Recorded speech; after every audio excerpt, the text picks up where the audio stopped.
Okay, so it turns out we're not done yet. I've got a quick bonus for you that came to mind actually just a few hours before we were scheduled to post this talk that I couldn't get out of my mind. I just have to add this because it's probably one of the biggest deciding factors of how fast you progress in your skill development and how fast you learn anything for that matter. And I'll call this optimizing your training for enjoyment. Okay, optimizing your training for enjoyment. And there's a really beautiful story that encapsulates this from BJ Penn, who's a former UFC fighter, one of the all-time greats. And particularly one of his specialties in his game was his jiu-jitsu. And when he started Brazilian jiu-jitsu, he took to it so quickly and enjoyed it so much that he progressed from being a raw white belt, first foot in the door, to being a black belt and winning the Mundials, which is the world championship in jiu-jitsu, in 3 years. Now, for those who don't know anything about jiu-jitsu, that might not mean a lot, but typically the path from white belt to black belt for somebody that's really serious is about 10 years minimum, and most often it's longer than even 10 years. And not only did he reach black belt status, he won the world championship. So he's beating the best of the best of the best in 3 years. And the reason I bring this up is because when he tells this story, he says people ask him all the time, was it discipline or was it, confidence or was it dedication or any of these things? Was it work ethic? And he goes, no, it was fun. It was fun. He couldn't help but do it. He couldn't help but be on the mats all day long, learning and training and testing and tweaking new ideas and new moves. He couldn't help it because it was so enjoyable for him.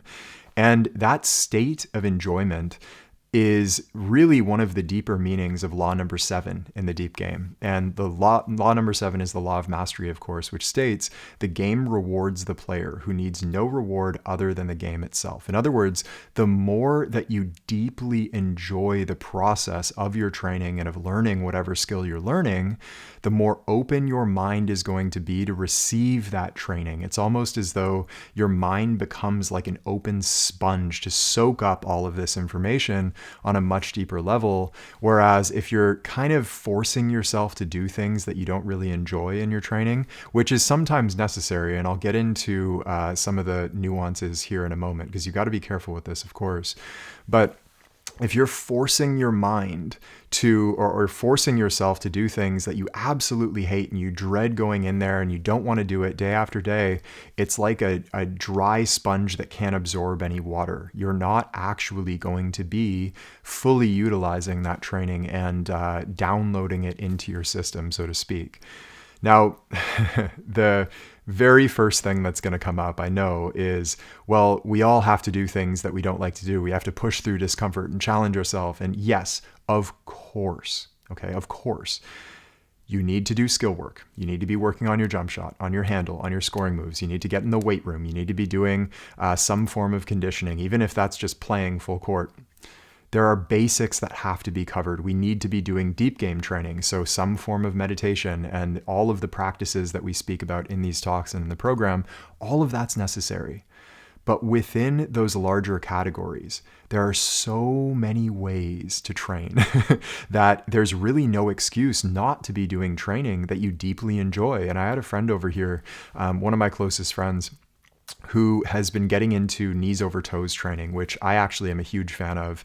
And we were talking about the ATG split squat, which is essentially a split squat with your knees over your toes.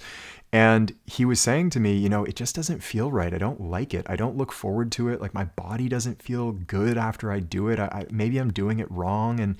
And what I said to him, and for the record, I actually really like that movement. I like Ben a lot. I love his training. I recommend it all the time. But in the case of my friend, he was saying it just doesn't feel good. I don't like it. And so my recommendation to him was don't do it. There's so many movements in the weight room, and Ben, I'm sure, would be the first to tell him there's a lot of ways to accomplish the same goal.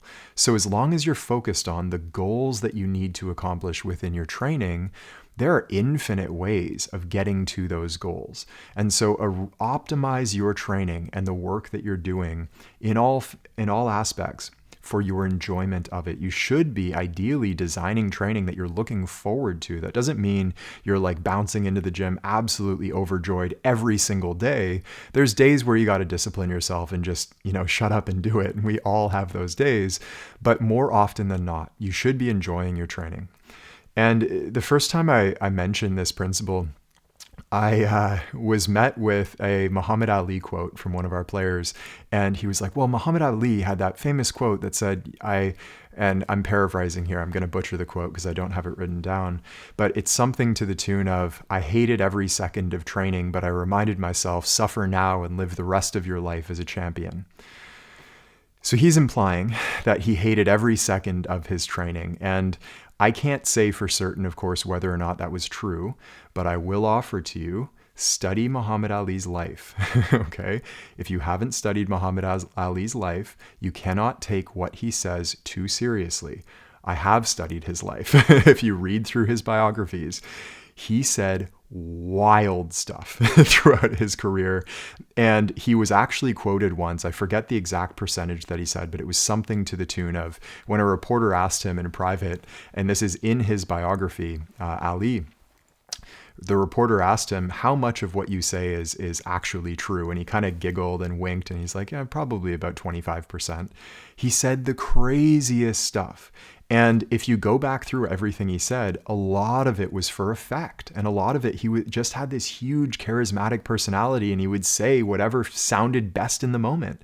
And he was a very controversial figure in his time. We appreciate him much more now, but during his time, there was a period of years where, and this is a direct quote from the biographer who wrote the famous biography Ali, he was the most hated man in America.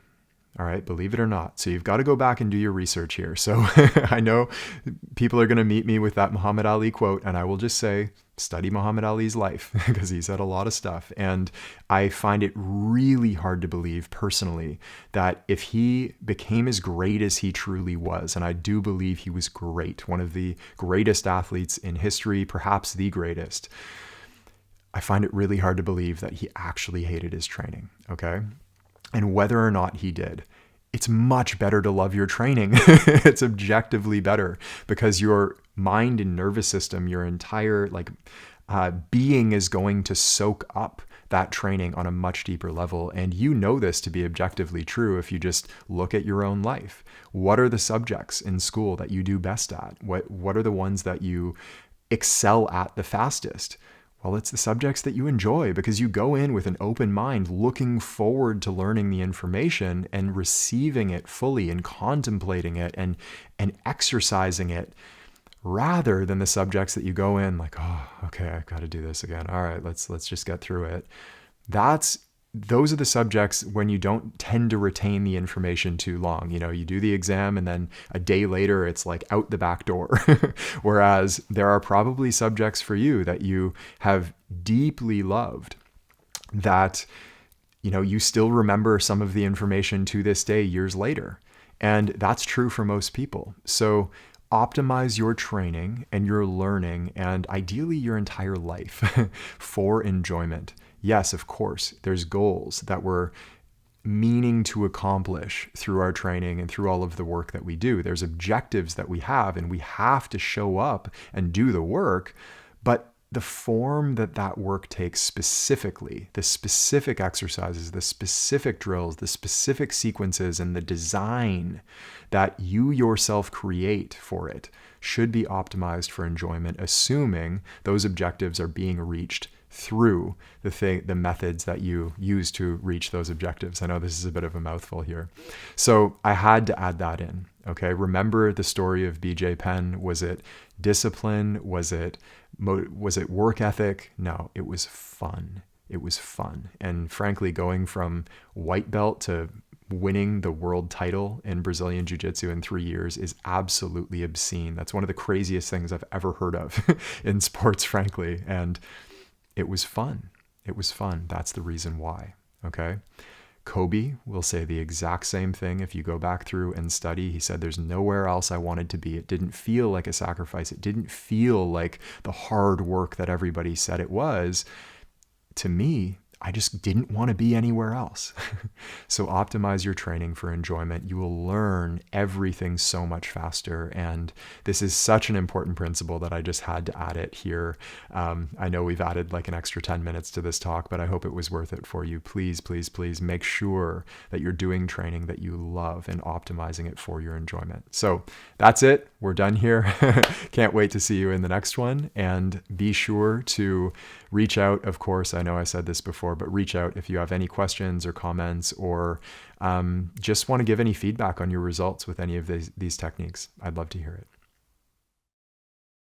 Hey, it's Taylor. I hope you enjoyed this clip. And if you'd like to watch the full-length talk, we'll have the title and/or link for you in the description so that you can check it out there. And as always, if you'd like to go even deeper, the best place to do that is in our free masterclass over at deepgame.com, which I believe will be the most powerful hour of basketball learning of your life. I hope we see you there.